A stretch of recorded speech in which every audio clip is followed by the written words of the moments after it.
दोस्तों, I am your mentor मृगांकुदेव। तो आज मैं फिर से लेके आया हूँ आप लोगों के सामने 5000 जीके का एक सेट। मतलब यहाँ पे 5000 जीके नहीं है।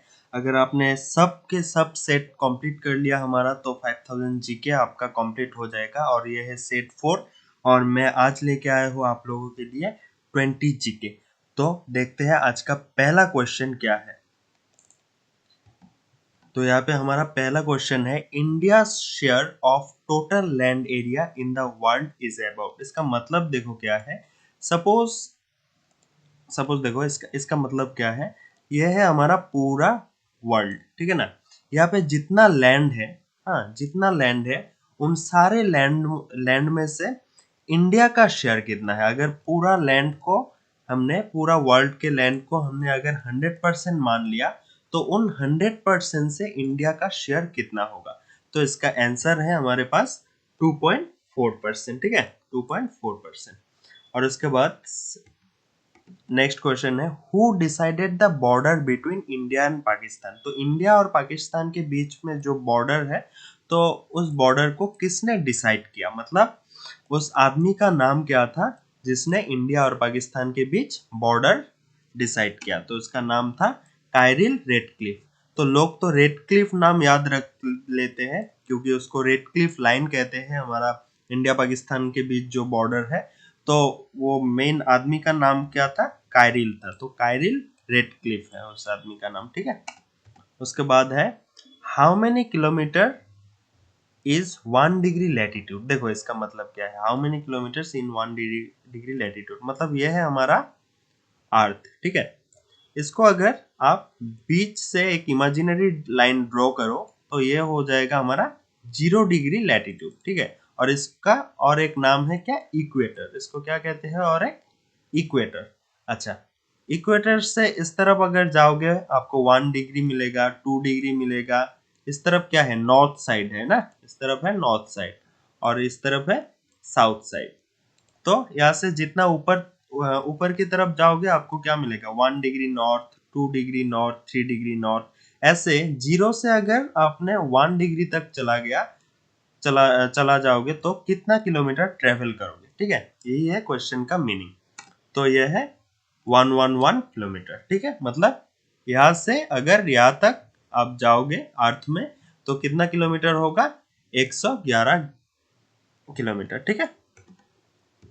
उसके बाद है, which planet is called earth twin. मतलब अर्थ ट्विन किसे कहते हैं ना, तो यह है वेनस, ठीक है।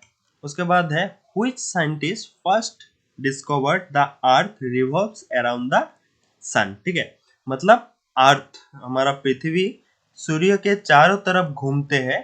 तो इस फेनोमेना को किसने फर्स्ट डिस्कवर किया, तो उस साइंटिस्ट का नाम है कोपरनिकस, ठीक है। उसके बाद है, Bharatanatyam is a traditionally perform to which type of music. मतलब भारतनाट्यम डांस में किस टाइप का म्यूजिक यूज होते हैं। तो किस टाइप का म्यूजिक यूज होता है, कर्नाटिक म्यूजिक, ठीक है। उसके बाद है, with which dance forms is thumri music associated. मतलब थुमरी एक म्यूजिक का नाम है, ठीक है। तो ये थुमरी म्यूजिक किस डांस से रिलेटेड है, तो यह है कथक डांस से, ठीक है। उसके बाद है, the masculine aspect of Manipuri classical dance is known as. तो masculine aspect of Manipuri classical dance को कहते हैं चोलम, ठीक है। उसके बाद है, Lavani is a traditional dance of which state. Lavani किस स्टेट का ट्रेडिशनल डांस है, यह है महाराष्ट्र का। उसके बाद है, Lebang Boumani dance is a harvest dance of dash. मतलब लेबन बुमानी जो डांस है ये किस स्टेट का हार्वेस्ट डांस है, तो यह है त्रिपुरा का, ठीक है। उसके बाद है, Mohenjodaro site of Harappan civilisation is situated on bank of which river. मतलब हमारा जो हड़प्पन सिविलाइजेशन का एक साइट है मोहेंजोदारो, तो ये साइट किस नदी के किनारे लोकेटेड है, तो यह है इंडस रिवर के साइट, ठीक है। उसके बाद है, iron age is so named because during this time iron mostly replace dashed in implements and weapons. मतलब देखो हमारे पास 3 एज है ना, एक है स्टोन एज, स्टोन एज के बाद आया था ब्रोंज एज, ब्रोंज एज के बाद आया क्या, आयरन एज ना। ये अगर आप लोग प्री हिस्ट्री में जाओगे तो पहले क्या था, स्टोन एज, लोग मतलब पत्थर से सामान वगैरह बनाता था। उसके बाद ब्रोंज एज आया जहाँ पे लोग ब्रोंज ब्रोंज के चीज से सामान बनाता था। और उसके बाद आया आयरन एज ना। तो iron age is named because during the time iron is mostly replace by क्या होगा, ब्रोंज होगा। ब्रोंज के बाद आ गया आयरन, ठीक है। और उसके नेक्स्ट है Mohenjodaro belongs to which civilisation. Mohenjodaro किस सिविलाइजेशन के अंडर में है, तो यह है इंडस वैली सिविलाइजेशन, ठीक है। उसके बाद है who demanded the Indian constitution first, मतलब हमारा जो इंडियन कॉन्स्टिट्यूशन है तो इसको पहले किसने डिमांड किया था, तो इसका आंसर है एम एन रॉय, ठीक है।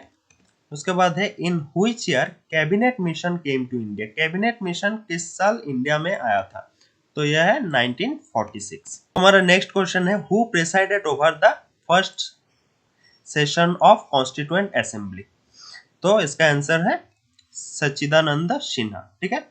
तो इसके बाद है Indian constitution was adopted on, मतलब इंडियन कॉन्स्टिट्यूशन को किस दिन एडॉप्ट किया था, ठीक है। तो यह है 26 नवंबर 1949, ठीक है। इसके बाद है the phrases socialist secular integrity was added to Indian constitution through which amendment, मतलब ये तीन जो वर्ड है सोशलिस्ट, सेकुलर और इंटीग्रिटी, इन तीनों फ्रेज को मतलब कब मतलब किस अमेंडमेंट के बाद अपने कॉन्स्टिट्यूशन में ऐड किया था, तो 42 अमेंडमेंट, ठीक है। उसके बाद है in which year objective resolution was introduce. Objective resolution कब इंडिया में इंट्रोड्यूस हुआ था, तो 1946 में। तो हमारा लास्ट क्वेश्चन है the idea of concurrent list has been taken from the constitution of, मतलब आइडिया ऑफ कॉन्करेंट लिस्ट का आइडिया कहाँ से लिया था, ऑस्ट्रेलिया से, ठीक है। तो thanks for watching, have a nice day, shining of.